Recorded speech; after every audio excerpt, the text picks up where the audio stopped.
High বন্ধুরা, তো কেমন আছো? আরেকটি নতুন ভিডিও তোমাদের ওয়েলকাম। এই ডোবাগুলো কেন এভাবে ভিজানো হচ্ছে? এগুলা মাটিটা হাল মারার পরে শুকিয়ে গেছে, তারপরে এখন তো চলতে মুশকিল, পুরা পায়ে ব্যথা করে, তার মধ্যে গরুও চলতে পারে না, গরু পাও ব্যথা করে, গরুও হাঁটতে পারে না। গরুও হাঁটতে পারে না। তারপরে ট্রেক্টর মারার সময় এই ঢেলাগুলো একদম পায়ে মারে, পায়ে এত ব্যথা করে বাপরে। আর বন্ধুরা, শক্ত হয়ে গেছে, এই বন্ধুরা দলাগুলো দেখছে শুকনা শুকনা, টাইট হয়ে গেছে। এগুলো অনেক আঘাত করে পায়ে, তাই এগুলো ভেজানো হচ্ছে। এভাবে দেখতে পাচ্ছেন কিভাবে ভেজানো হচ্ছে। এগুলো সব ভেজানো হবে কারণ শুকিয়ে গেছে পুরা রোদ্দুরের জন্য। সব শক্ত হয়ে গেছে, শক্ত হওয়ার জন্য এটা ভিজাইলে পরে নরম হয়ে যায়।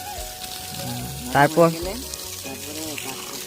তারপর হাল মারতে পারবে না, তারপরে হাল মারতে পারবো, ট্রাক্টর মারতে পারবো, মাটিটা গুঁড়া হবে ভালো। বাবা বলছে এগুলো একেবারে পাথরের মতো শক্ত হয়ে গেছে, এমনকি গরু